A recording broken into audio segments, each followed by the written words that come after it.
Hello बच्चों, आप सभी का एक बार फिर से स्वागत है हमारे channel easy way to study में। बच्चों, आज हम आपके लिए लेके आए कक्षा 8वीं की गणित विषय की वर्कशीट नंबर 3। बच्चों, जैसे कि आप सभी जानते हैं, सबसे पहले यहाँ पर हम अपना नाम लिखते हैं और नेक्स्ट फील्ड में अपने कक्षा अध्यापक का नाम लिखते हैं। चलिए देखते हैं अपनी वर्कशीट। उससे पहले बच्चों, अगर आप हमारे चैनल पर नए हैं तो हमारे चैनल को सब्सक्राइब करना ना भूलें। साथ ही बेल आइकन बटन ज़रूर दबाएँ, जिससे हमारी कोई भी नई वीडियो आती है आपको तुरंत नोटिफिकेशन मिल जाए। चलिए देखते हैं अपनी वर्कशीट। बच्चों, आज की हमारी वर्कशीट का टाइटल है ऋणात्मक परिमेय संख्या। चलिए बच्चों देखते हैं आगे।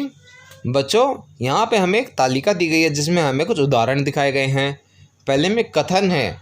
बच्चों, हमारा कथन कहता है ईशा ने बैंक से 1500 रुपये निकाले। जब बच्चों ईशा ने बैंक से 1500 रुपये निकाले तो बैंक से 1500 रुपये कम हुए, और कम होने को हम हमेशा नेगेटिव साइन से दर्शाते हैं। तो यहाँ पे लिखेंगे -1500। इसके बाद है पेट्रोलियम की खान समुद्र तल से 120 सही 3/5 किलोमीटर नीचे है।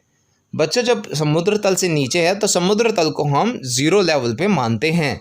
ज़ीरो से कुछ भी चीज़ नीचे होगी तो उसे हम नेगेटिव से दर्शाते हैं।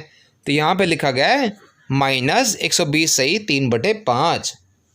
इसका बच्चों दीक्षा के 1/4 रुपये नाली में गिर गए। अब बच्चों, नाली में गिर गए तो मतलब दीक्षा के पास से तो कम हो गए। कम होने पर हम हमेशा किसी चीज़ को नेगेटिव से दर्शाते हैं, तो हम यहाँ पर बोल सकते हैं -1/4। आगे चलते हैं। आगे बच्चों, शॉपिंग मॉल में मेरी मोटरसाइकिल 2 मंजिल नीचे की पार्किंग में खड़ी है। अब बच्चों, 2 मंजिल नीचे का मतलब है ग्राउंड से 2 मंजिल कम, यानी कि उसमें से घटाना पड़ेगा। तो यहाँ पे हम लिख सकते हैं -2। अगला बच्चों, लद्दाख का तापमान 0 से 16 अंक कम था। 0 से कम होना मतलब बच्चों नेगेटिव तरफ आ जाता है, तो यहाँ पे भी हम लिख सकते हैं -16। आगे चलते हैं। उपरोक्त उदाहरण अनुसार परिमेय संख्याएं पूर्ण हो या भिन्नात्मक, ये धनात्मक तथा ऋणात्मक भी होती हैं।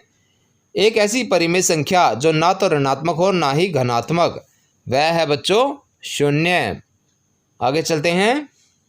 आगे बच्चों, हमसे एक प्रश्न पूछा गया है। प्रश्न है, बताइए -26 बड़ा है या -7। बच्चों, जब नेगेटिव की बात करते हैं, बच्चों जब हम माइनस वाली संख्याओं की बात करते हैं तो जो नंबर 0 से जितना दूर होता जाएगा वह उतना छोटा होता जाएगा। जैसे कि आपको पता है 7 0 से सिर्फ 7 कदम दूर होता है, और 26 के लिए हमें 0 से 26 कदम दूर जाना पड़ता है। तो बच्चों, जो जितना दूर चला गया वह उतना छोटा होता गया। तो यहाँ पे 7 नज़दीक होने के कारण हमारा 7 बड़ा हो जाएगा। इसी के लिए एक और उत्तर भी दिया गया है। 2 परिस्थितियाँ हैं। एक में चिंटू को 26 का नुकसान हो रहा है और पिंटू को 7 का नुकसान हो रहा है। कौन सी परिस्थिति में आपको अधिक नुकसान हो रहा है? बच्चों, आप मान लीजिए कि चिंटू के पास भी 50 रुपये और पिंटू के पास भी 50 रुपये हैं। चिंटू के 26 रुपये का नुकसान हुआ और पिंटू को 7 रुपये का नुकसान हुआ। तो इसमें आपको बताना किस में अधिक नुकसान हो रहा है। इसमें आप देख के बता सकते हैं कि चिंटू को अधिक नुकसान हो रहा है। तो किसके पास ज़्यादा बचा बच्चों? पिंटू के पास ज़्यादा बचा, यानी पिंटू का नुकसान छोटा था और उसकी रकम बड़ी थी। तो यहाँ पे हम लिखते हैं अतः -7 -26 से बड़ा है। आगे देखते हैं। क्या आपको पता है कि परिमेय संख्या ऋणात्मक कब होती हैं? जी हाँ, जब अंश और हर में विपरीत चिन्ह पॉजिटिव या नेगेटिव लगे हों, जैसे 2/-3 या फिर -5/7। बच्चों, जब अंश या हर में से एक का चिन्ह पॉजिटिव हो और एक का चिन्ह नेगेटिव हो तो वह संख्या परिमेय संख्या हो जाती है। आइए ऋणात्मक परिमेय संख्याओं के कुछ अन्य पहलुओं को भी समझें। कौन सी संख्या बड़ी है, -5/7 या 5/-7? बच्चों, दोनों संख्याएं ही बराबर हैं, क्योंकि -5/7 को हम 5/-7 भी लिख सकते हैं। अब हमें बच्चों एक और प्रश्न दिया गया है। इसमें हमें क्या करना है, हमें दी गई संख्याओं की तुलना करके उनके बीच में चिन्ह लगाना है कि वह संख्या बड़ी है, छोटी है, बराबर है। जैसे पहला प्रश्न देखते हैं बच्चों हम। पहला प्रश्न है -2/3 एंड 2/-3। तो बच्चों, यहाँ पे आपने देखा था ऐसी संख्याएं जिनमें एक में ऊपर नेगेटिव और एक में नीचे नेगेटिव है और बाकी सारी वैल्यू सेम है, तो वह इक्वल हो जाती है। तो यहाँ पे आप लिख सकते हैं -2/3 बराबर 2/-3। इसके बाद बच्चों अगला है 0/100 और 10/100। बच्चों, जैसे कि आप सभी को पता है, 0 को किसी भी नंबर से चाहे आप भाग कर लें चाहे गुणा कर लें, उसकी वैल्यू हमेशा 0 ही रहती है। तो ये तो हो गया 0। और 10 को जब हमने 100 से भाग किया तो उसका उत्तर आया 1/10। तो बच्चों, कोई भी संख्या अगर वह पॉजिटिव है तो वह 0 से बड़ी ही होगी हमेशा, तो यहाँ पे आप चिन्ह लगा सकते हैं ऐसे। अगला है बच्चों -2 एंड -1।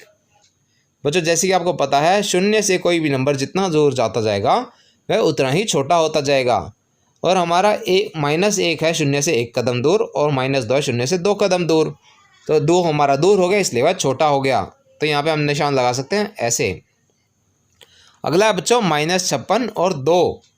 जैसे कि आप सभी जानते हैं, कोई भी नेगेटिव नंबर हमेशा ही पॉजिटिव नंबर से छोटा होगा, तो यहाँ पे आप निशान लगते हैं ऐसे।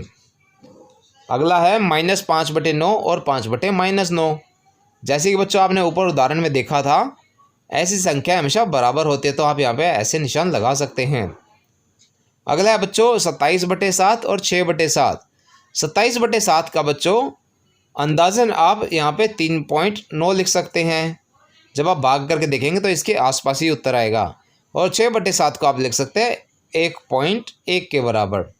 तो बच्चों 3.9 1.1 से बड़ा है, तो आप यहाँ पे चिन्ह लगा देंगे ऐसे। इसके बाद आगे चलते हैं। आगे बच्चों 21/8 और 3/8। बच्चों जब नीचे वाला भाग बराबर हो तो हम ऊपर वाले भाग को ही तुलना करके इसका उत्तर दे सकते हैं। नीचे 8 बराबर है, तो यहाँ पे हम 21 और 3 की बराबरी करेंगे। 21 और 3 में से बच्चों 21 बड़ा है, तो हम यहाँ पे निशान लगा देंगे ऐसे। अगला नंबर है बच्चों 25/4 एंड 3/4। बच्चों इसमें भी नीचे वाली संख्या बराबर हैं, तो हम सिर्फ ऊपर वाले नंबरों की तुलना करेंगे। बच्चों यहाँ पे आप देखेंगे 25 3 से बड़ा है, तो आप कुछ ऐसा निशान लगा देंगे। यह बच्चों हमारी वर्कशीट का आखिरी प्रश्न था। इसी के साथ हमारी वर्कशीट समाप्त होती है। आशा करते हैं आपको अच्छे से समझ में आई होगी। बच्चों अगर आपको हमारी वीडियो पसंद आई हो तो उसे लाइक करना और अपने फ्रेंड्स के साथ शेयर करना ना भूलें। साथ ही अगर आपका कोई क्वेश्चन है तो उसे आप कमेंट सेक्शन में ज़रूर पूछें। हम आपके क्वेश्चन को जल्द से जल्द आंसर करने की कोशिश करेंगे। और बच्चों अगर अभी तक आपने हमारा चैनल सब्सक्राइब नहीं किया है तो ऐसी ही नई नई वीडियोस को देखते रहने के लिए हमारे चैनल को सब्सक्राइब करें। साथ ही बेल आइकन बटन ज़रूर दबाएं, जिससे हमारी कोई भी नई वीडियो आते ही आपको तुरंत नोटिफिकेशन मिल जाए। Thank you.